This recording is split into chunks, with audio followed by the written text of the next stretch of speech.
And we are back on WGN-TV Political Report. So last year, 15% of people employed in Illinois were represented by a union. But there are plenty in this state who think putting collective bargaining protections inside the state constitution could do more harm than good.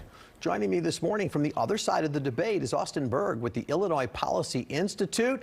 Austin, good to see you. Good to see you, Paul. Congratulations on your new marriage. Thank you so much. So proponents say this amendment empowers workers by giving them a constitutional right to unionize.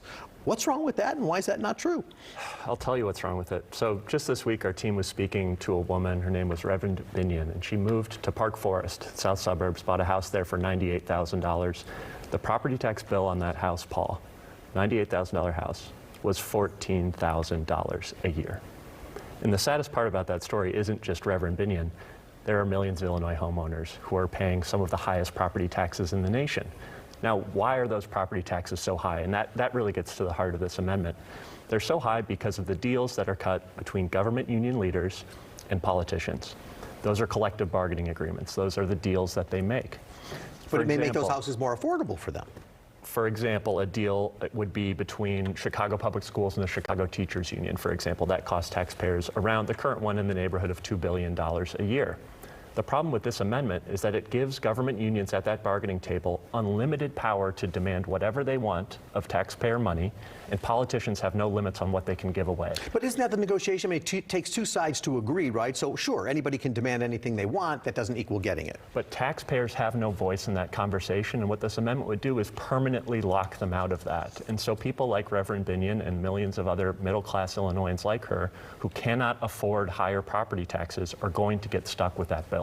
So there's a very powerful ad that's been running for a very long time. I'm sure most of my viewers have seen this ad many times. I want to just ask you about it. It's got a hospital nurse, right? Male hospital nurse is in it, who says his main concern should be providing the best care to patients, and this should be guaranteed. I mean, it's a pretty powerful ad. What does it get wrong? It's so misleading, and we actually saw this with the progressive tax debate as well, where it was sort of just the messaging was around, oh, well, this will just affect the rich, it'll just soak the rich. But really, the language of the amendment was so broad that it would affect the middle class and low-income Illinoisans as well. You see that here too. And the big misdirection there is that this amendment has nothing to do with workers in the private sector. It only empowers government unions.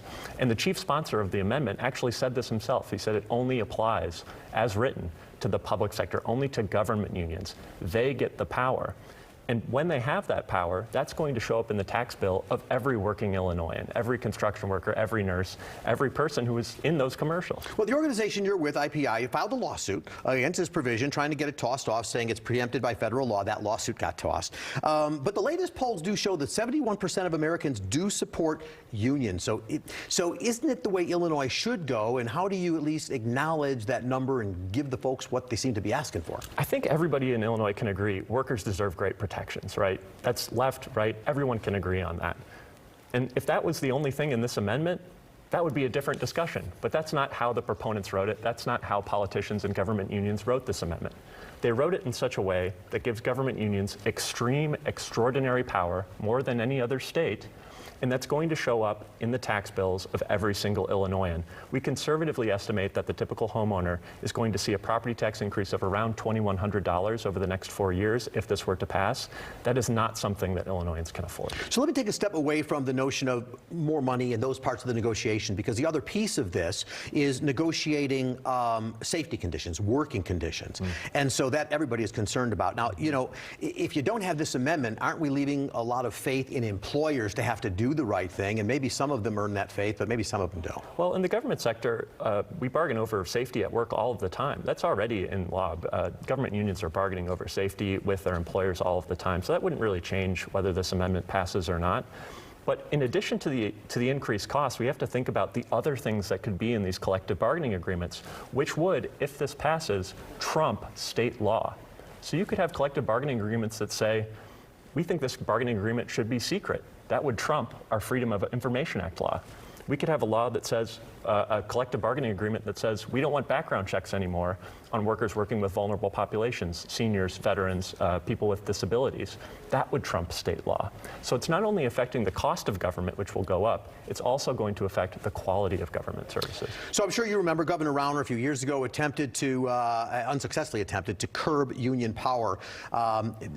Don't you need a level playing field of having the workers and everybody at the table equally bargaining? Absolutely. And you'll see proponents talk about right to work all the time. And right to work is a separate debate. That's one small part of this amendment. The problem, if proponents wanted to just pass that, that would be a different discussion.